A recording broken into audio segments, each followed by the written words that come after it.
State bank of India का आज के डेट में अगर आप एक एफडी उसमें रखते हैं फिक्स डिपॉजिट, तो आपको कितना रिटर्न्स मिलता है।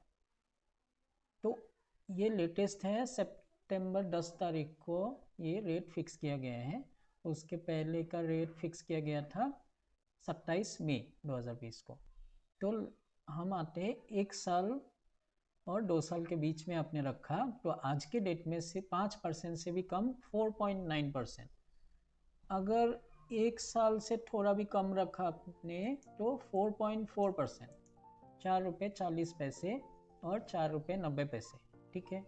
2 साल से 3 साल के बीच में रखा तो 5 रुपये 10 पैसे, 3 से 5 साल में 5 रुपये 30 पैसे, और सबसे हाईएस्ट आपको मिलता है कब, 5 साल से 10 साल के बीच में 5.4 रुपीज़ या 5 रुपये 40 पैसे। इसका मतलब है 1 लाख रुपए रखेंगे 10 साल के लिए, तो 1 साल में आपको मिलेगा 5,400 रुपये 1 लाख में, ठीक है। और यही सीनियर सिटीज़न के लिए थोड़ा ज़्यादा है, 5 रुपये 10 पैसे जो आम नागरिक जो 60 ईयर्स 7 साल से नीचे है उनकी उम्र, तो उनको ये मिलता है। और अगर 60 years and above senior citizen है, बैंक में एज प्रूफ है, पैन कार्ड अगर है उससे एज कैलकुलेट है, तो 5 रुपये 7 पैसे 50 पैसे ज़्यादा आपको मिल जाएगा। तो ऐसे हम देखने से ये रेट्स काफ़ी कम है, ठीक है।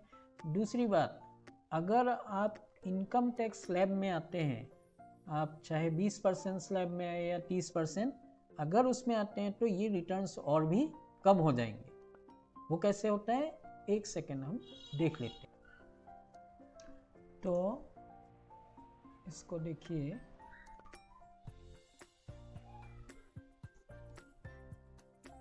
ये अगर 1 लाख में हमको 5,400 रुपये मिलता है, तो 30% अगर आप टैक्स स्लैब में है, इसका मतलब है 10 लाख से अगर आपका इनकम ज़्यादा है तो आपको कितना टैक्स लगेगा, वो 5,400 पे लग जाएगा 1,620 रुपये टैक्स। इसका मतलब है आपके हाथ में आया 3,780। इसको अगर परसेंटेज में हम एक्सप्रेस करें तो 3.78, ये है हाईएस्ट जो टैक्स देता है हाईएस्ट स्लैब।